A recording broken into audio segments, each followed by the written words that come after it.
Hi guys, this is Jonathan Senior. We are trying to do rebuild, remove and rebuild and clean up of a carb. This is Alpha Dragon 4 carb. First of all, let's have a look at what the tools you would need. Uh, 1.5 Allen, two a hobby scissor, couple of cable ties, a number 8 D spanner or a wrench, and a flathead screwdriver. And here is a carb. I've already taken off the cable tie of the uh, hose, and this is how we start the disassembly. And once you remove the air cleaner hose, you would see the venturi, or this is also called the diffuser. You take that off, and then you would see the mechanism of the slide uh, from both ends. So this is where the setting is at. Try to get it a little more clear for you. Right. So we will first start with taking off the idle screw which holds the slide in place. So turn it out, and this is the idle screw. Once you take it off, just have a look if you have got any damages or a loose seal, so that you would not have any air leaks. And next we would take off the low end needle side. First you take off the linkage, and like you did with the idle screw, you take off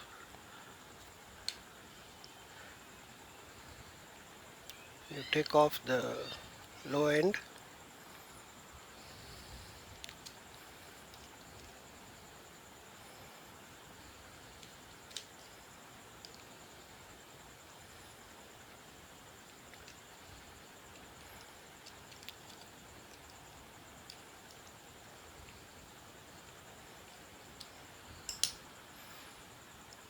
then you can slide this rubber sleeve off, and you take the whole slide out, and you could continue to remove the low end needle if you need to check it.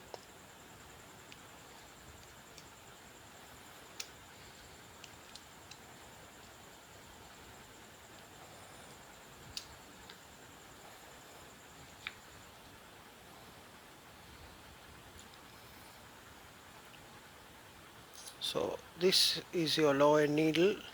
Once more, you could see two rubber washers or the gaskets. So you check the needle for any damages. This looks very good, and you can look at the slide where you don't have any scratches or marks. You can check the rubber as well, so that dust doesn't get in. So this looks okay, and then we could have a look at the inside of the slide as well. Looks really well polished,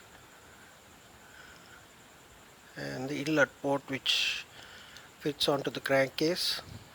You could also look at the rubber around this. The rubber seal needs to be good, again, to prevent air leaks. So this is where we take off the mid-range needle.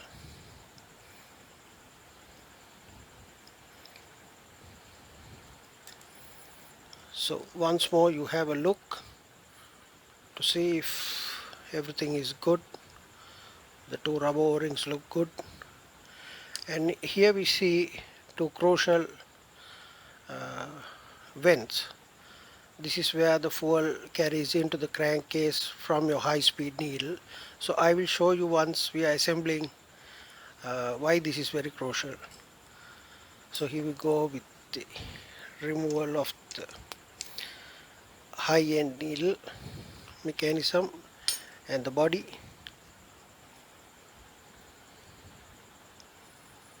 So once you take this off, you would see one copper washer and the fuel line intake and a second copper washer. You will also see again an inlet port where the fuel gets into the mid-range and from there to the crankcase.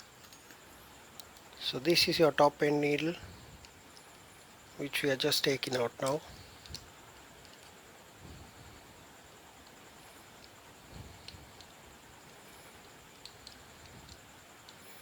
As you could see, these needles are really tight. Alpha carbs have always been really good with their rubber seals and rubber shimmings.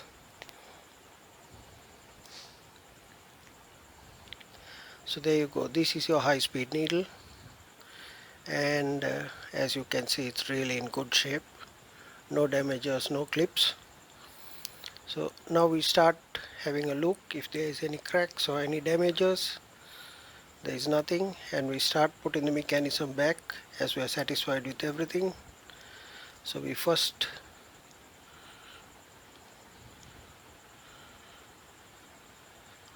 start with the high speed once more. In the reverse order we removed it in. So here we go,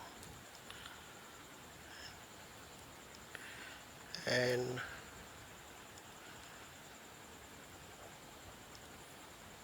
onto the carb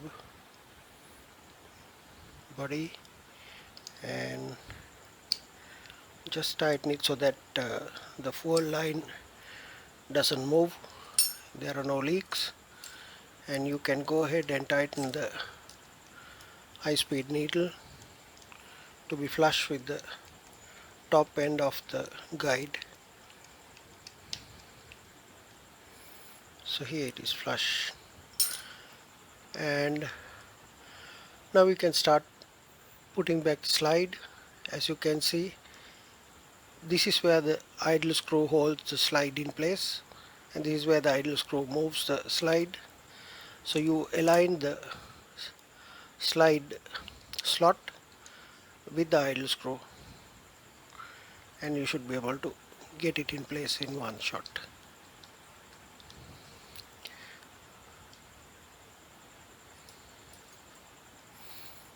So get a couple of threads in first with your hand so that you don't damage the threads. So here we go back the idle screw again flush against the carb body.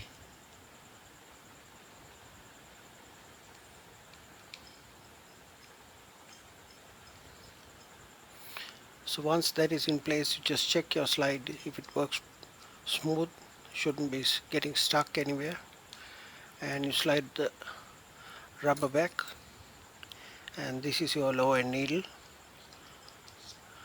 Once more, just thread a couple of threads in first, pull the slide out and start tightening the low speed needle. The reason you do this is if you tighten it while the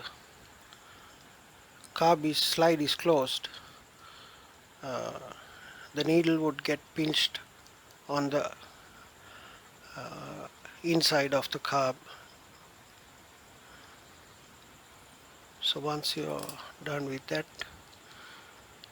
get back with the linkage.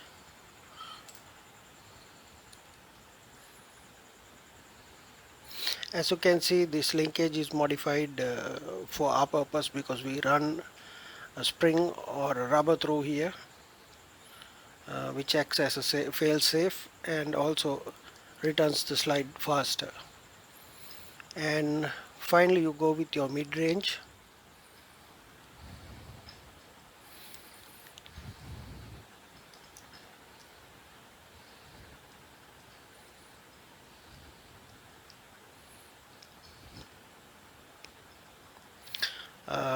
Where you have it flush against the carb body again.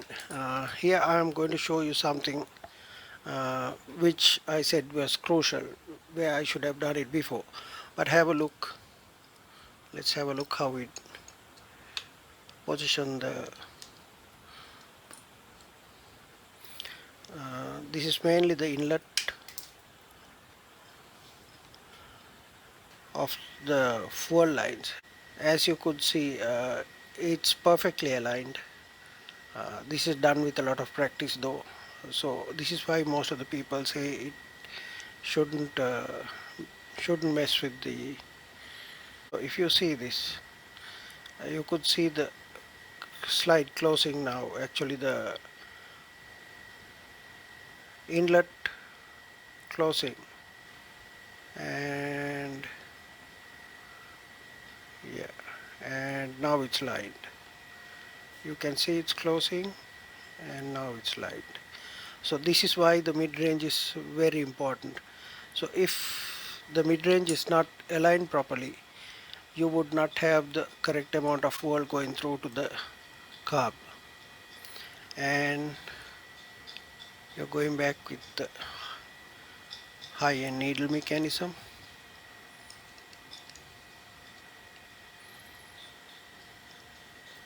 And that's it.